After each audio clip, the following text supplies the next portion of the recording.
पर क्या कहेंगे? ममता बनर्जी खुद सड़कों पर उतर के प्रदर्शन कर रही है, क्या आपका रिएक्शन रहेगा इस मामले में? रिएक्शन मेरा यही है, एक जुमला है हम लोग यहाँ की, चोर मचावे शोर।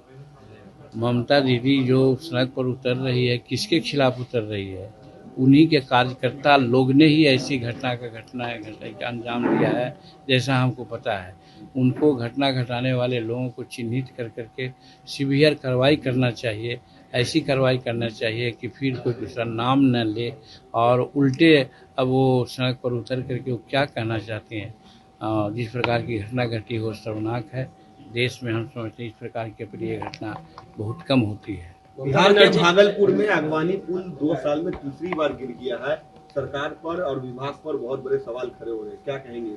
हम जरूर कहेंगे कि उसकी जांच होनी चाहिए, कहाँ लीकेज हुआ है, कहाँ कमी हुई है जिसके चलते पुल टूट रहे हैं।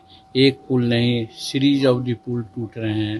तो ये जरूर लगता है कहीं न कहीं बनावट में कमजोरी होगी। इसका जांच होना चाहिए और जो इसके लिए जवाबदेह हैं उसको दंडित करना चाहिए। और फिर इसमें हम एक बार और बोले हैं कि ये क्या है कि इसी साल सारे पुल टूट रहे हैं, पहले पुल क्यों नहीं टूटे थे? तो कहीं न कहीं ऐसा लगता है कहीं कोई राजनीतिक षड्यंत्र तो नहीं है जिसके चलते सरकार को बदनाम करने के लिए इस प्रकार की बातें हो रही हैं।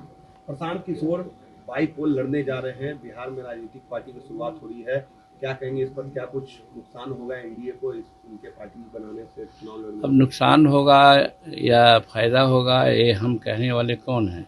हर को अधिकार है चुनाव लड़ने का और प्रशांत किशोर भी लड़ रहे हैं चुनाव, तो अच्छी बात है वो लड़ें। इसमें कहाँ कोई दो मत है, किसी को रोक है जमहूरियत में।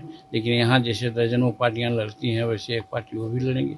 जनता जिसके पक्ष में अपना मतदान करेगी वो बिहार का या देश का शासन करेगा। वो विधानसभा में उन्होंने ऐलान किया है कि हमारी पार्टी, अगर विधानसभा का चुनाव 2 अक्टूबर के बाद होता है तो हमारी पार्टी वहाँ 2 कैंडिडेट देगी, बेलागंज और इमामगंज की बात की है। करें तो इसमें रोक कहाँ है भाई? इसमें तो जनतंत्र है, जमहूरियत है, चुनाव लड़ने का सबको स्वतंत्रता है और अगर वो लड़ना चाहें तो लड़ें, इसमें कहाँ कोई दो मत है। लेकिन गया जिला का दोनों कंस्टिट्यूंसी है, इमामगंज मेरी कंस्टिट्यूंसी है, हमारे पार्टी के लोग वहाँ से हटे हैं, मतलब कि हमने वहाँ से त्याग पत्र दिया है। बेला में राजद के लोग त्याग दिए हैं। रही बात कि हम लोग भी तैयारी कर रहे हैं चुनाव लड़ने का कि जहाँ एनडीए के दोनों सीट प्राप्त हो जाए। और ऐसी परिस्थिति में अगर कोई दूसरा सोचते हैं कौन पार्टी से आते हैं, ये तो अब नेताओं पर निर्भर करता है कि कौन किसको लोग देता है सीट। और जिसको जो सीट देगा, अगर एनडीए से लड़ेंगे तो भी हम देखेंगे कि क्यों मिला उनको सीट और क्यों लड़ने जा रहे हैं। और अगर दूसरे पार्टी से लड़ेंगे तो हम लोग तो जरूर विरोध करेंगे।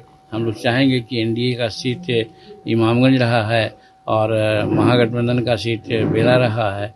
आज के परिस्थिति में जो नीतीश कुमार यहाँ अच्छा काम कर रहे हैं, जिसका असर समाज में दिख रहा है, तो वैसी परिस्थिति में दोनों सीट एनडीए को मिले, ये मेरा प्रयास होगा।